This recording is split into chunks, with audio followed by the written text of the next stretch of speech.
Day ശരിക്കും ഒരാളുടെ ലൈഫിനെ മോശമാക്കുന്നതിനും നല്ലതാക്കുന്നതിനും ഈ സോഷ്യൽ മീഡിയ, പ്രത്യേകിച്ച് ഓൺലൈൻ സോഷ്യൽ മീഡിയ പ്ലാറ്റ്ഫോമുകൾ ഭയങ്കരമായിട്ട് പങ്ക് വഹിക്കുന്നുണ്ട്. ഞാനിപ്പോൾ ഇത് പറയാൻ കാര്യം എന്ന് പറഞ്ഞാൽ, കഴിഞ്ഞ ദിവസം നടന്ന ഒരു ഇൻസിഡന്റ് മലയാളികൾ എവിടെയൊക്കെയുണ്ടോ ആ മലയാളികളെല്ലാം ഒരു പക്ഷേ കണ്ടിട്ടുള്ള ഒരു വീഡിയോ ആയിരിക്കും.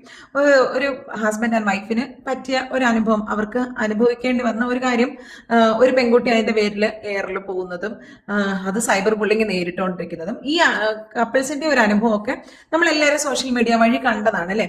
ആ കൊച്ചു നല്ല രീതിയിൽ എയർ കയറിയിട്ട് സൈബർ പോലീസിൽ കംപ്ലൈന്റ് ചെയ്തിരുന്നു. പിന്നെ സൈബർ പോലീസ് ഇവരെ വിളിച്ചു, ഇവർ തമ്മിൽ ഇങ്ങനെ പരസ്പരം സംസാരിച്ച് ഒത്തുതീർപ്പാകുന്നോ ഡിലീറ്റ് ചെയ്ത് അങ്ങനെ കുറെ വിഷയങ്ങൾ പിന്നെ നമ്മൾ കേട്ട്.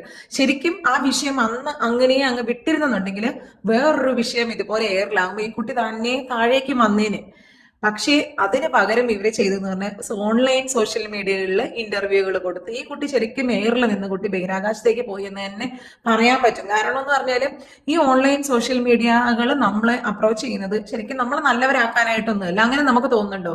നമ്മൾ വിചാരിക്കും നിങ്ങളുടെ ഭാഗം നിങ്ങൾക്ക് ക്ലിയർ ചെയ്യാം, അപ്പൊ നമ്മളെ സേഫ് ആക്കാൻ, നമ്മുടെ സൈഡ് സേഫ് ആക്കാൻ വേണ്ടിയിട്ടാണ് ഓൺലൈൻ മീഡിയ നമ്മളെ അപ്രോച്ച് ചെയ്യുന്നത്. ഒരിക്കലും ഇല്ല. അവരുടെ മോണിറ്ററി ബെനിഫിറ്റ് അല്ലെങ്കിൽ അവരുടെ റീച്ച് അത് മാത്രം ഉദ്ദേശിച്ചാണ് നമ്മളുടെ അടുത്ത് വന്ന് നിങ്ങൾക്കുണ്ടായ അനുഭവങ്ങൾ പറയൂ എന്നൊക്കെ പറഞ്ഞിട്ട്. അപ്പൊ ഇങ്ങനെയൊക്കെ എന്തെങ്കിലും ഒരു സംഭവം ഉണ്ടോന്നുണ്ടെങ്കിൽ ദയവ് ഇത് നമ്മൾ അങ്ങനെ ഒരു വിഷയത്തിൽ അകപ്പെടുന്ന ആൾക്കാർക്ക് എന്റെ അഭിപ്രായത്തിലും അവർ ആ വിഷയം അങ്ങനെ അങ്ങ് വിടുന്നതായിരിക്കും നല്ലത്.